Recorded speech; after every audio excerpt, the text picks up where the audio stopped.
భగవంతుడు కనపడలేదు. కనపడితే మళ్ళీ మనలాంటి వాళ్ళు వస్తారు. అందుకని దేవుడు కనపడటం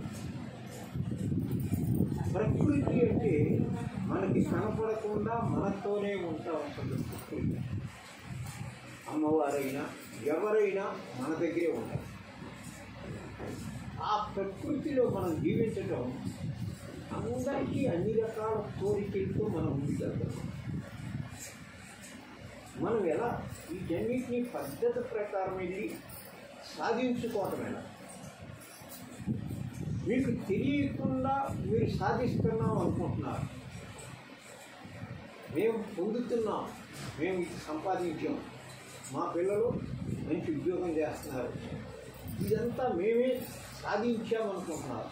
కాదు, మీకు తెలియకుండానే మీకు భగవంతుడు సహాయం చేస్తున్నారు. మీరు ఎప్పుడు చేసిన పుణ్య ఫలాలు ఆ ఫలాలు మీ దగ్గర ఉన్నాయి. ఆ ఫలాలు మూట మన దగ్గర ఉంటే ఆ మూటను ఇంప్లిమెంట్ చేస్తూ ఉంటాడు భగవంతుడు. మన దగ్గర ఉండి ఆ మూటలో అమలు జరుపుతూ ఉంటాడు. ఎవరికి ఏమి అమలు జరపాలో అది ఆ పరమేశ్వరుడు మనలో ఉండి అమలు జరుపుతూ ఉంటాడు. అమలు జరిపేదాన్ని ఇక్కడ నేను అనుకుంటూ చెప్పే మాటలు కొన్ని ఉంటాయి, శాస్త్రం చెప్పేది కొన్ని మాటలు, అనుభూతితో చెప్పేది శాస్త్రంలో ఉండకపోవచ్చు, అనుభూతితో చెప్పేది ఇంకొకటి చెప్పలేడు, వాదించలేడు. ఎందుకని మనం కళ్ళారా చూసి అనుభవించి చెప్పే మాటలు ఉంటాయి. మీరందరూ ప్రారంభ కర్మని ఆయన అనుభవించేటట్టు చేస్తున్నాడు. దానికి గొప్ప ఉంది. ఇక్కడ దానికి గొప్ప ఉంది. ఎవరు ప్రారంభం అని అనుభవిస్తున్నాం కదా స్వామి, ఇంకా మీరు చెప్పేది ఉంది, దీంట్లో మా ప్రారంభం మేము అనుభవిస్తాం, కష్టాలు వచ్చినా నష్టాలు వచ్చినా మేమే భరాంచుతాం అని, అంతే కదా. ప్రతివాడు అంటారు ప్రారంభ కర్మ అంటారు. ప్రారంభ కర్మని అనుభవించడంలో కూడా ఒక గురువు దాన్ని మనం జోలికి వచ్చి ఆ ప్రారంభ కర్మ మన ప్రమాదంలో పడకుండా చేయగలరు. ఒక ప్రమాదంలో పడకుండా కాలు జారి కాలువలో పడుతుంటే కాలువలో పడకుండా చెయ్యందిచ్చి బయటికి లాగుతాడు. అలా లేకపోతే ఇంకా ప్రారంభ కర్మ అనుభవిస్తామంటే ఇంకా గురువు ఎందుకు, దేవుడు ఎందుకు? ఆ ప్రారంభ కర్మ అందరూ అనుభవిస్తూ వెళ్ళిపోతాం కదా, ఇంకా దానికి ఇంకొకళ్ళు ఎందుకు చెప్పటం దేనికి? ఇవన్నీ ఆ కర్మ ఫలాలు అనుభవించడానికి మనందరూ కావాలి. భక్తి పూజ కావాలి. పూజ మన హృదయంలో కావాలి. నేను దీపారాధన చేసేసాను, కొబ్బరికాయ పెట్టాను అంతం కాదు. నువ్వు దీపారాధన చేస్తా, కొబ్బరికాయ కొడతానే ఉంటావు. నీ మనసు టెన్షన్లో ఎక్కడో ఆలోచిస్తుంది, ఏదో కార్యక్రమం ఏదో దేని మీదో, నేను అర్జెంటుగా వెళ్ళిపోవాలి అక్కడికి, కొబ్బరికాయ కొడతాం, పూజ చేద్దాం. అది కాదు. చక్కగా నువ్వు ఎవరిని ఆరాధిస్తున్నావో ఆ పరమాత్మని నీ కళ్ళ ముందు ఎదురుగా ముందు చూసినట్టుగా చూస్తూ నువ్వు చక్కగా మనసారా ఆయన్ని పూజిస్తే అది పూజ అవుతుంది. ఏం చేయవసరలా, అక్కడ నీ మనసులోకి తీసుకురాగలిగితే నువ్వు ఇన్ని పూలు చేయవసరం, ఒక్క పుష్పం పెట్టినా సరిపోతుంది. ఏం చేయవసరం. ఆ విధమైనటువంటి పూజని కనుక మనం రోజు అలవాటు చేసుకుంటే, డైలీ అలవాటు చేసుకుంటాం. కొందరు ఏం చేస్తున్నారంటే వారాలకి పరిమితం చేస్తారు. తప్పు లేదు, వారానికన్నా చేస్తున్నారు, చేయనాడు చాలామంది ఉంటారు. అది అలా కాకుండా చక్కగా పూజ అనేటువంటిది మనం ఎందుకు అలవాటు చేయాలి? మనకు ఆధారం ఎవరు? మన జీవితానికి ఆధారం ఎవరు? ఒక భగవంతుడు. భగవంతుడి కాదని నీ వల్ల ఏదీ కాదు. నిన్ను ఈ స్టేజీకి తీసుకొచ్చాడంటే ఆనందపడండి. ఎంతమంది ఎన్ని రకాలుగా అనుభవిస్తున్నారు కింద బాధలు. మనం ఎంత అదృష్టవంతులం. ఆయన మనని ఇలా చూసేస్తలేక మనం అందరం ఇక్కడ కూర్చున్నాం, ఆనందంగా ఉన్నాం. రోజు మనం ఆహారం తీసుకుంటున్నాం, అందరం ఆహారం తీసుకుంటాం, స్నానం చేస్తున్నాం. అది రోజు భోజనం చేయకుండా, టిఫిన్ చేయకుండా మేము ఉండలేమండి. ఎవరు ఉండలేము. టైం అయ్యేదైతే భోజనం చేయాల్సిందే. అన్నీ చేస్తున్నాం, మన పనులు చేస్తున్నాం. భోజనం కావాల్సినవన్నీ సదుపాయం చేసుకోవటం కోసం మనం పనులు చేస్తున్నాం, ఉద్యోగాలు చేస్తున్నాం, వ్యాపారాలు చేస్తున్నాం. ఏది మాట్లాడదు. 20 నిమిషాలు పావు గంట ఆ స్వామిని దండం పెట్టి చేసుకోవడానికి కేటాయించలేమో టైం. ఇన్ని జరుగుతున్నాయి. ఒక పావు గంట మీకు టైం లేదా? ఏమన్నా అయిపోతున్నాయో మన డబ్బులు ఏమన్నా అయిపోతున్నాయో? ఏమీ పెట్టలేకపోతే 2 పట్టుదలం 6 పెడతాం, దండం పెట్టుకుంటాం. ఇది మూలం అన్నమాట.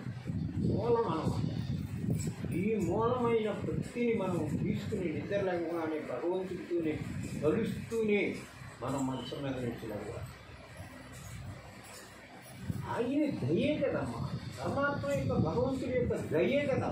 మనం అడుగు చేస్తున్నామంటే భగవంతుడి యొక్క దయే కదా. నాకు ఆరోగ్యం బాగా ఇక్కడ రాలేనాడు, ఒకళ్ళు ఇద్దరు ఉంటారు. రాలేకపోయాను. ఎందుకని? ఆరోగ్యం బాగా ఎవరి కారణం? భగవంతుడి యొక్క అనుగ్రహం. ఎక్కడున్నాడు ఆయన, ఎక్కడున్నాడు అనేది చిన్న లెవెల్లో తెలపైన బ్రహ్మజ్ఞానంలోకి వచ్చిన వాళ్ళకి తెలుసు. ఎక్కడున్నాడు అంటే బయట ఎక్కడ కాదు, నీ లోపలే కూర్చుని ఉండాలి. నీ లోపలే కూర్చున్నప్పుడు నువ్వు చేసే ప్రతి పని గమనిస్తున్నాడా లేదా? ఆయన నీ లోపల ఉండాడు అనేటువంటి ఆలోచన అందరూ స్థిరం చేయండి. దీపారాధన అలా ఇచ్చిన తర్వాత ఊళ్ళో ఉన్న మీ యొక్క దీపారాధన మందిరంలో ఉన్న స్వామికి అద్ది అలా ఎలా అద్దండి. మీకు మీ లోపల ఉన్న స్వామి అప్పుడు కనపడతాడు. మీకు ఎలా అద్దండి మీ హృదయంలో. అసలు అన్నిట్లోకి చిన్న పసిపిల్లల మీరు ఎంత చిన్న మాట. ఆ స్వామి మీ హృదయంలో లేకపోతే మీ చెయ్యి ఇలా పైకి లెగుస్తుందా అని ఒకే మాట అంటున్నాను. కాలు నడుస్తుందా? వీటి మీరు చూడండి. నేను నా పేరు పద్మ, ఈ శరీరం పద్మ, నేను పద్మనే అనే భావన తెలియదు. ఈ శరీరము పద్మ అనేటువంటి ఈ దేహం లోపల స్వామి ఉన్నాడు. ఈ లోపల స్వామి ఉండబట్టే పద్మ నిలబడి ఉంది ఇక్కడ. అది బాగా ఆలోచించండి. మీకు ఉదాహరణ చెప్పాలంటే ఎన్నోసార్లు చెప్పాను. మనం ఈ శరీరాన్ని వదిలిపెట్టేవాడు జీవుడు, దేవుడు. ఆ రోజు మనం ఇవాళ దాకా సాయంత్రం దాకానే బాగా తిరుగుతూనే మనలోనే ఉండి వెళ్ళిపోయినాడు ఎంతోమంది ఉన్నారు జీవితంలో. వెళ్ళిపోవటం ఏంటి? అక్కడ అతన్ని పరీక్ష ప్రాక్టికల్స్గా మన పిల్లలు ప్రాక్టికల్స్ కాలేజీలో ప్రాక్టికల్స్ చేసినట్టుగా మీరు చూడండి. ఒక శవాన్ని పెట్టుకోండి. అక్కడ శవాన్ని చూడండి. ఆ శవంలో కాళ్ళు ఉన్నాయి, చేతులు ఉన్నాయి. ఏ పదార్థం మన కంటికి కనపడే పదార్థం ఆ శవం నుంచి బయటికి వెళ్ళిపోలేదు. మన కంటికి కనపడే ఎల్ల ఏదైతే మన ఇంట్లో ఉండి లైట్లు, ఫ్యాన్లు, ఏసీలు అన్నీ తిరుగుతున్న కరెంట్ ఏదైతే ఉందో ఆ కరెంటు కనుక ఆగిపోతే అన్నీ ఆగిపోయినట్టుగా ఆ జీవులో ఉన్నటువంటి జీవుడు పరమాత్మ స్వరూపం జీవుల్లో ఉండాడు కనుక జీవుడు అంటున్నాం. లేకపోతే ఈ దేవుడే. ఆ దేవుడు ఈ జీవుల్లో ఉన్నాడు కనుక అది 3వ మంత్రం కరెక్ట్గా మీ అందరికీ చెప్పేస్తే అసలు మొత్తం తెలిసిపోతుంది. అది చెప్తాను. ఈ దేహంలో ఉన్న ఆ స్వామి ఎన్నాళ్ళు ఉండాలో అది మనం పుట్టినప్పుడే నిర్ణయించాడు. ఎప్పుడు దాకా ఉంటాడు? ఆయన ఇచ్చాడు. మన ప్రారంభం అనే మూట ఉంది లోపల, దాన్ని అమలు జరుపుతున్నాడు. ఈ టయానికి ఈ పని జరగాలి, ఈ టయానికి ఈ పని జరగాలి. ఆ మూటలో ఏంటి అయిపోగానే ఆయన వెళ్ళిపోతున్నాడు. ఎలా వెళ్తున్నాడు? మీరు కొత్తగా చేసిన పనులన్నీ ఎమ్మటే తీసుకున్నాను. మళ్ళీ ఆ మూట తెచ్చుకున్నారు. వచ్చేటప్పుడు ఆ మూట అంతా అమలు జరిపేశారు. ఆ మూట అయిపోయింది, కొత్త మూట ఉంటుంది. మళ్ళీ మీరు సంపాదించారుగా ఈ దేహంతో ఆ మూటను పట్టుకున్నారు. ఆ మూటను తీసుకుని సూక్ష్మ శరీరం అనే లోపల ఉన్న శరీరాన్ని తీసుకుని ఆ ప్రాణము, జీవుడు, ఆ సూక్ష్మ శరీరము అంతా కలిపి సైలెంట్గా ఒక సంపెంగ పువ్వు వాసన స్మెల్ ఇక్కడికి ఎలా వచ్చిందో అలా ఈ దేహంలో నుంచి మన కళ్ళకు వాసన కనపడుతుందా? వాసన వస్తూ ఉంటుంది కానీ చూద్దామంటే సంతముకు వాసన ఎలా ఉందో చూద్దామంటే కనపడుతుందా? మన దగ్గరికి వస్తుంది కానీ కంటికి కనపడదు కదా. అలా ఈ జీవుడు ఈ శరీరంలో నుంచి బయటికి వెళ్ళిపోతాడు. వెళ్ళగానే ఆయన వెళ్ళగానే మరి అంతకుముందు నీ ఆలోచనలు ఒక్కసారి ఆలోచించు. నేను ఈ పని చేశాను, నేను ఆ పని చేశాను, బాగా ఆలోచించు. నేను కాబట్టి చేయగలిగాను, జాగ్రత్తగా లేదు. ఈ నా తెలివితేటలు, మా ఆయన తెలివితేటలు, మేము కాబట్టి సంపాదించాం. ఇలా చాలా అమాయకంగా అజ్ఞానంగా మనం మాట్లాడుతున్నాం. బాగా గుర్తించాల్సింది ఏం బ్రహ్మజ్ఞానం పక్కన పెట్టండి, ఈ ఆలోచించేది. ఏ దేవుడు మనలో ఉంటే మన కళ్ళు చూడగలుగుతున్నాయి. మరి ఆ శవానికి కళ్ళు ఉన్నాయి. ఆ శవం కళ్ళు చూడాలిగా, నోరు మాట్లాడాలిగా. అంటే ఎవరు ఉంటే ఇవన్నీ జరుగుతున్నాయో ఆయన్ని మనం మర్చిపోకూడదు. ఆయన్ని నిత్యము మనం పూజ చేసుకుని చక్కగా నిజంగా ఏదో ఖాళీ లేకుండా మనం వ్యవహారంలో ఉందామనుకోండి.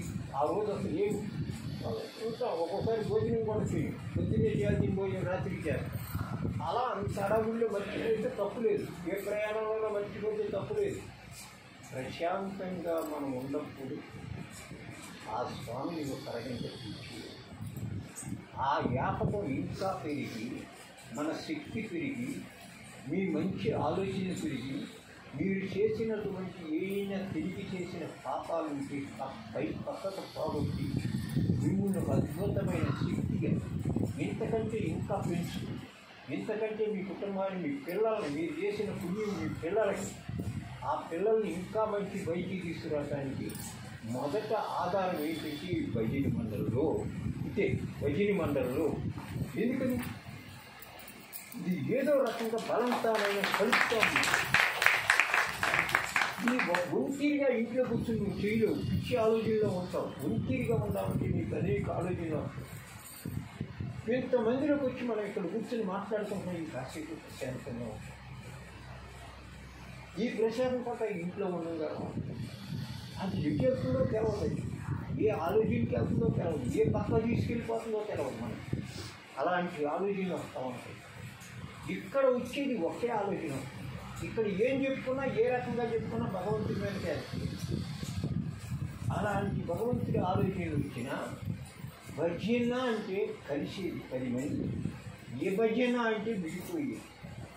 అలా కాకుండా మనం భజన మనం పెట్టుకుంటే, నేను ఇన్ని ఆశలు పెట్టుకున్నానంటే మీ మీద ఇవాళ ఎవరు చీకటి చెప్పండి. తిరుపతిలో ఆస్థాన మండపంలో మిమ్మల్ని కూర్చుని నేను పాడించగలనా పాడించలేనని చెప్పండి. ఆస్థాన మండపంలో అది ఎవరికి దొరుకుతుంది? మీలో మెరిట్ లాంటి వాళ్ళు అందరూ ఒక రకంగా ఉంటారు. అది భగవంతుడికి. ఇప్పుడు ఒక 60 మంది ఉంటారు, బాగా నెంబర్ 1 స్థాయికి వెళ్తారు. వాళ్ళని ఏ స్థాయికి తీసుకెళ్ళాలంటే ఆ స్థాయికి నేను తీసుకెళ్ళగలనా, తీసుకెళ్ళగలను చెప్పండి.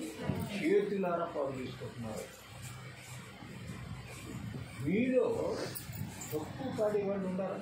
ఎంత చక్కగా పాడుతున్నారు మీరు, పాడేవాళ్ళు ఎంత చక్కగా పాడుతున్నారమ్మా. ఇప్పుడు 60 మంది దీంట్లో ఉండాలి, నెంబర్ 1 చేయొచ్చు. వాళ్ళందరినీ తిరుపతిలో ఏమైనా చేయగలం. నేను ఏ స్టేజీకి తీసుకెళ్లాలన్నా భగవంతుడు ఉన్నాడు కనుక, మనతో ఆయన గురువు గారు ఉన్నారు కనుక, ఏమన్నా ఉన్నారు కనుక ఎలా అన్నా తీసుకెళ్ళి ఎలా అన్నా చేయగలను. ఆ విధంగా మీకంటే చిన్ననే నేను ఇక పైకి తీసుకెళ్తున్నాను. మీలాగా పాడలేనాన్ని కూడా నేను పైకి తీసుకెళ్తున్నాను. ఎందుకంటే మరి అంతే కనుక మీరు ముందుకు వస్తే దాని ఇవేంటో తెలుస్తుంది. అంతే కదా. గుడికైనా ఆలోచించి మీరు ఒక 10 భజన మండలంలోపు ఈ కాలం ఏటి పక్క యువత రావులపాలెము, గోపాలంతా మీరు ఎక్కడ చేస్తారు? ఈ పక్క రేవు దాటినాక ఆ కౌతుమి నది దాటి యువతలకు వచ్చినాక 10 భజన మండలం మీ చేతిలో పెట్టుకోండి. మిమ్మల్ని మరవలేని స్థితికి తీసుకెళ్తాను మీ జీవితాలు. నేను పూర్తిగా గురువు గారితో మాట్లాడి, మీరే మాట్లాడి, నేను ఎంతకాలం ఉండను ఇక్కడ, అది గుర్తుపెట్టుకోండి. మీ 10 మందిని ఒక యూనిట్ చేసి యాత్రలు కావాలన్నా, ఏం కావాలన్నా అన్నీ మిమ్మల్ని తీసుకెళ్ళి అనుసంధానం చేసి తిరుపతిలో మీకు ఇక్కడ ఒక గురువుని సృష్టిస్తాను నేను. మీరు ఇంట్లో ఉండి చేసి మీరేం పరిగెత్తలేదు, అసలు ఆ ఊరు ఈ ఊరు తిరగవసరం. మీరు నిలబడి మీ ఊళ్ళోనే అరడజన్ మండలు పెట్టవచ్చు, రావులపాలెంలో పెట్టుకోవచ్చు, పక్కన ఎక్కడైనా పెట్టవచ్చు. మీరు తిరిగి చెయ్యండి. ఎంత కీర్తి కూడా కావాలి, మనిషి కీర్తి కూడా కావాలమ్మా, మంచి కీర్తి కావాలి. ఆ మంచి కీర్తి మీకు వచ్చేటట్టు చేయగలను మీరు. ఎందుకంటే మీ దగ్గర విద్య ఉంది, కానీ దాన్ని ఉపయోగించుకోలేకపోయారు. యథార్థం చూసి ఆ భజన మనల్ని అందంగా తీర్చిదిద్దండి. చాలా బాగుంది. ఇవాళ పాటలు ఏంటంటే నాకు బాధ వేసింది. ఇంత రకంగా ఉండాలి, పాటు చేసుకుని ఇలా అయ్యారు. ఈ పాటికి ఎంత ఎదిగేవాళ్ళు. ఈ పాటికి నేను ఆనంద తీర్థాచార్య గారి చేత మీ మెడలో ఒక శాలువా కూడా ఏం చేసేవాడు యథార్థంగా. అలాంటి ఉండా మనం చేయలేకపోయాం. అందుకని దీన్ని చక్కగా డెవలప్ చేసుకోండి. దీన్ని మీరే ఆలోచిస్తారు. అలా చేసి ఆ విధంగా బ్రహ్మాండంగా భజన మండలిలో నుంచి మనం భజన మండలి భక్తి ఆటోమేటిక్గా పెరిగితే అది జ్ఞానానికి వెళ్తాము. అదే తీసుకోవాలి. భక్తిలో ఎదగాలి, భక్తి రావాలి, భక్తిలో సంస్కారం వస్తుంది, భక్తిలో భయం వస్తుంది. భయం ఏంటి? ఇది పాపము, ఇది పుణ్యము. ఈ భక్తిలో ఉండాలి. అమ్మో చేసి భగవంతుడు మన పాపం చేయకూడదు అని ఆలోచన వస్తుంది.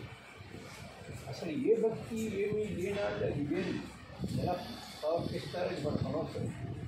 మన జీవన విధానంలో మీరు ఆలోచించండి.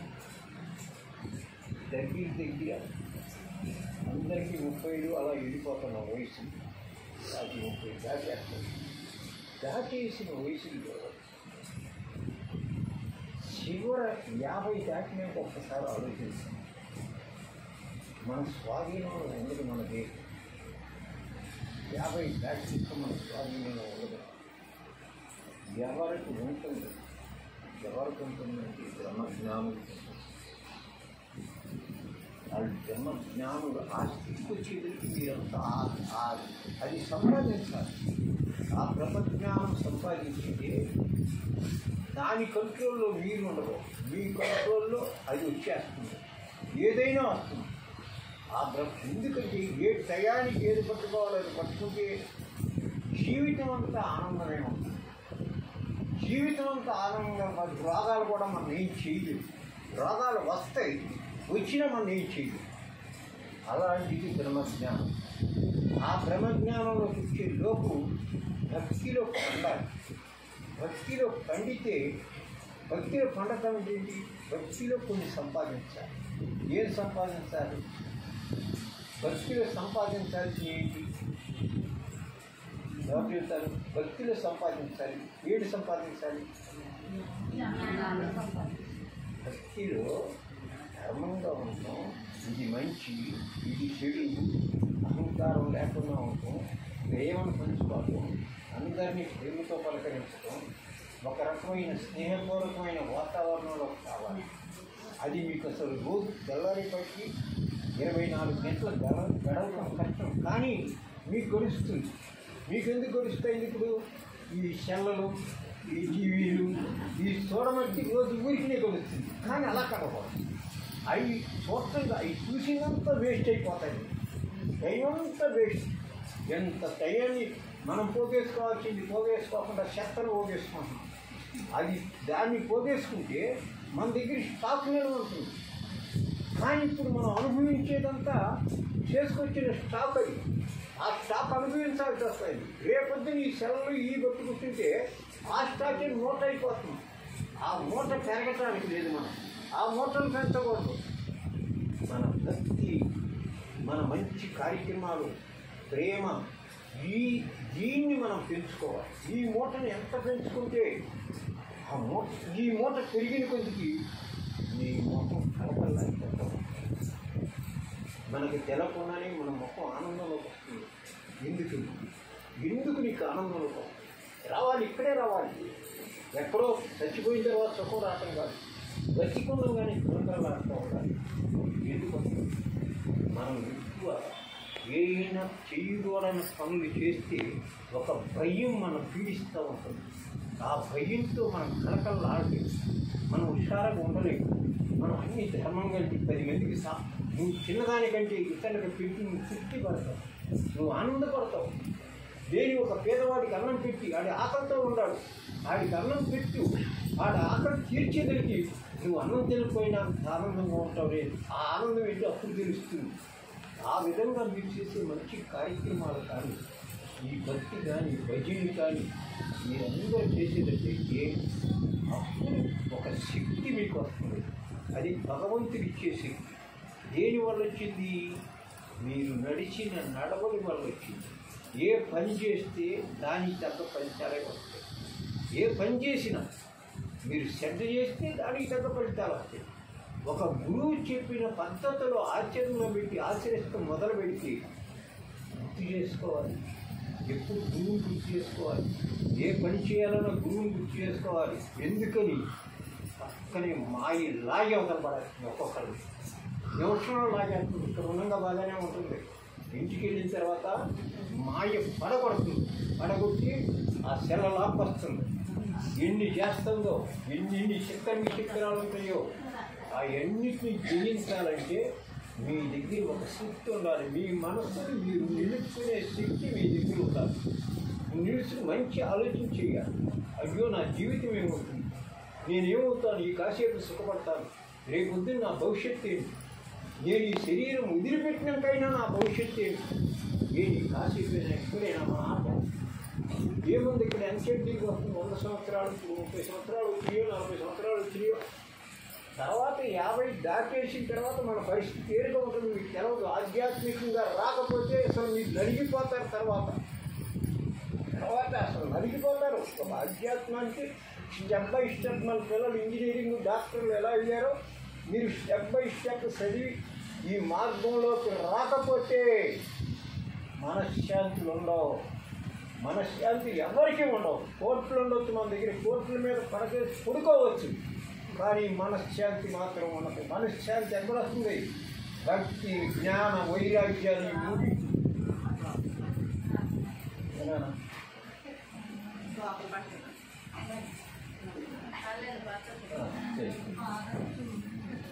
అందుకని మనం ఎప్పుడు కూడా ఈ మూడింటిని పట్టుకుని మనం బాగా ఇప్పుడుకుండా భజన మండలి ఇదే విధంగా నిలబెట్టండి. దీన్ని మళ్ళీ పెంచండి. భజన మండలిని 2 భజన మండలు ఖచ్చితంగా నిండుగా ఉండాలి. 2 భజన మండలు నిండుగా ఉండాలి. ఇంకా మీరు ఆలోచించండి. నేను చెప్పినవన్నీ కలిసి నేను చెప్పడం కాదు, మీరు ఆలోచించి ఈ ప్రాంతాన్ని ఒక అభివృద్ధి చేయండి. ఈ ప్రాంతాన్ని నేను చెబుతున్నాను, మీరు సేవ వచ్చింది తిరగేస్తారు. సేవకని తిరగేస్తున్నారు.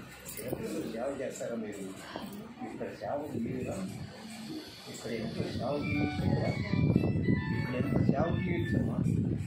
ప్రతి ఊళ్ళోనూ ఉంది. మన ఇంటికాడే ఉంది, మన ఇంటి పక్కనే ఉంది, మన వీధిలోనే ఉంది. ఎంత సేవ అయినా మన మనసుకి చేయాలి. 10 మందికి ఉపయోగపడే పని మనం ఏం చేసినా అది అద్భుతమైన సేవ. మన మనసుకి అంటే అంత అమాయకంగా వెళ్ళిపోతున్నామా? మన ఇల్లేదా? మన ఇల్లే చీకటి కొట్టి పోవడమేమో, ఊరితో అక్కడ మంచి ఇక్కడ పోవడమేమో. ఆలోచించండి. ఇది దేవాలయం కదా, రెడీ బొడ్డులో కట్టుకున్న ఆయన దయ వల్ల మన ఊరు చల్లగా ఉంటుంది. అవన్నీ మన మనసులో స్థిరమవ్వాలి. ఇలా మంచి ఆలోచన. లోకం ఎన్ని అనుకుంటారు, వాళ్ళ గురించి మీరు మాట్లాడటానికి లేదు. అవన్నీ మనకు అవసరం. మనం చేసేది మంచి పని లేదా ఒకటే మన హృదయానికి తెలిస్తే చాలు. వాళ్ళు లేదనుకుంటారు, వీళ్ళు లేదనుకుంటారు. అసలు ఇవి అనుకున్నారంటే మీరు సంచి పిల్లలతో సమానం. ఆ మాట అనుకున్నారు. ఒకళ్ళు అనుకునేదేంటి, మనం చెడ్డ పని చేస్తే అప్పుడు బాధపడాలి. మనం మంచి పని చేసేటప్పుడు లోకం 100 అనుకున్నా మనకేం సంబంధం లేదు. భగవంతుడికి ఇష్టమైన పనులు చేస్తున్నాం. మిగిలిన మంత్రం అర్థమైందా? ఇంకుని భజన మండలి పెట్టండి. చక్కగా వారానికి 3 రోజులే భజన చేస్తాం. వీళ్ళప్పుడల్లా చేయి. మనం భోజనం 3 రోజులు ఎక్కుతామా? ఆయనకి మనం నిత్యం ఆహారం పెట్టాలి. ఆయనకి ఏమైనా ప్రసాదాలు పెడితే అవి మనమే తింటాం, అవి తినడం. కానీ మనం సాధించే ఆయన్ని కావాలి. బాగా ఆలోచించండి. ఆలోచించి దీన్ని పెంచుకుని ఒక అద్భుతంగా మీ గురువు మీ చేతిలో ఉండాలి. గురువు ఎలా ఉండాలి? మీ గురువు ఒక సేవకులాగా ఉంటారు. అందరికీ ఒక సేవకుడు. ఏమైనా చేయగలరు, ఏమైనా సాధించగలరు. నా పర్సనల్గా నాకేం అవసరం లేదు కనుక నేను అందరి కోసం ఏదనుకుంటే అది చేయగలను, సాధించగలను. ఎందుకంటే నా కోసం అయితే కుదరదు. నా కోసం అన్నానా నేను ఇంత తెలిసి పనులన్నీ చేయలేను. నా కోసమని నా చెవులో నా మనసులో ఏదన్నా ఇంత ఉంటే నేను ఇక్కడికి రాలేను. నా కోసం కాదు అనుకుంటే అర్ధరాత్రి కాదు కదా, వర్షం కాదు కదా, ఎండ కాదు కదా, నాకు ఏ సంబంధం లేదు. ఆయనే నడుస్తారు. అన్నీ మనం జయప్రదం చేస్తాం. నా అక్కడికి మన అంతా మన ఊళ్ళన్నీ గ్రామాలన్నీ అన్ని కుటుంబాల్లో ఆనందంగా ఉంటాయి. నా ఊరికే చెప్తే అన్ని కుటుంబాలు నేను ఏ క్షణం ఖాళీగా ఏదో పువ్వు వెళ్ళిపోతూ ఉంటారు. దేనికి? నిద్ర లేస్తారు. అలా నిద్ర లేకపోతే మాయలు పడిపోతూ ఉంటారు. కనుక మీరంత మాయలు పడిపోయేంత తిరిగితక్కువగా లేదు. మీరేం చదువుకున్నాడు కాదు, అందరూ అమాయకులు ఉన్నారు చాలామంది. చాలా దగ్గరికి నేను ఎక్కువ వెళ్ళాలి. మీలాంటి వాళ్ళు ఆలోచించే శక్తి మీకుంది.